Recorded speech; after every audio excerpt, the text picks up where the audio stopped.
Hello there, I'm Begalius, and I am so excited. I wish I was excited, but in actual fact, I just watched the Black Ops 4 launch, so, it is what it is.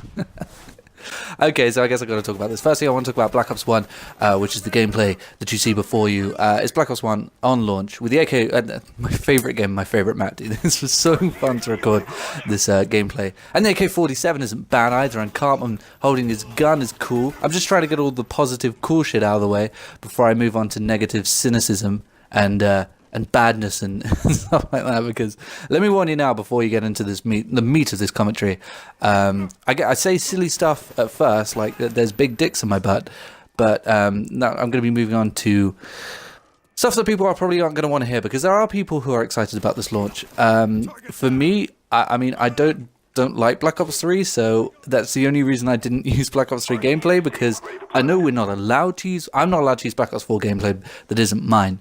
So I could have just used Black Ops 3 gameplay and told you it was Black Ops 4 gameplay, because guess what? They look exactly the same, man. They look. I just got one question. I mean, I've got several questions actually. You know, obviously I'm disappointed with this launch. And the developers said that, and I'm sure Activision told them to say there's some, held a gun behind them, and said, "You say this now."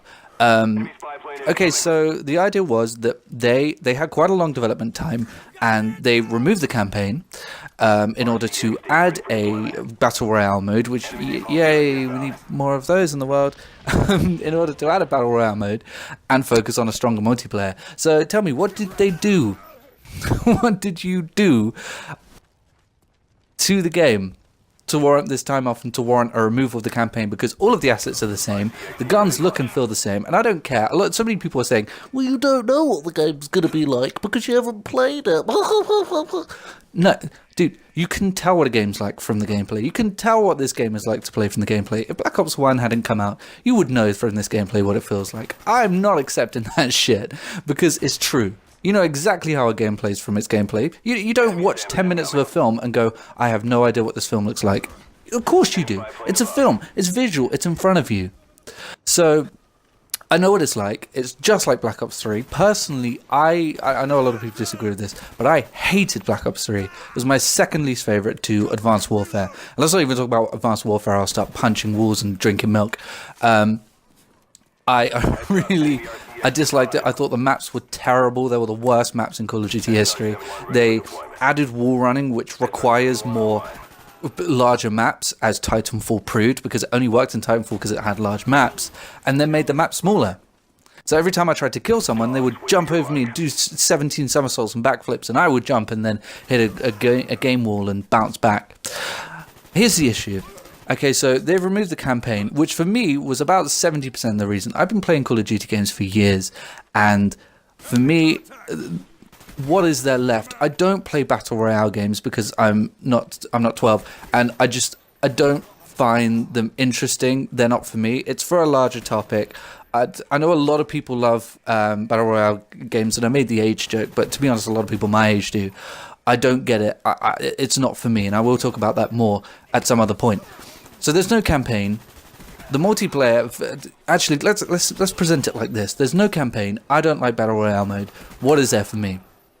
A multiplayer that's exactly the same shit that you've been churning out with a grappling hook. We proved that we didn't want advanced mobility, so you add more advanced mobility, and people were just settling for it. Here's the issue.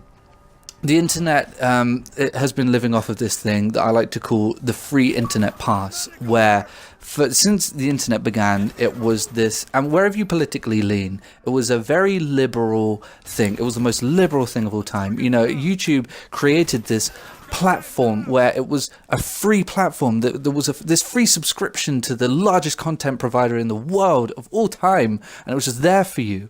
And what they did was they pushed smaller YouTube videos and pushed them to the front if they thought they were interesting. Well, now what YouTube do is they take the biggest videos and they put them all on your homepage. If you use the desktop YouTube, or even on the app, try to find a small video, a video with less than 100,000 views, you will struggle. And look at the way that they run ads. You know, to people who are, quite young watching videos like this, which you shouldn't be because I say the word cunt a lot. there were no ads on YouTube 10 years ago, none. And games didn't have these loot boxes, and games didn't have extra in-game content. You paid for the game, and it came with multiplayer because you paid for your right for them to maintain the server and for you to access the server, because that's the way the internet used to be. It used to be this huge tool set, this huge toolbox for people with creative minds to just make shit, and then you would take it and you would use it.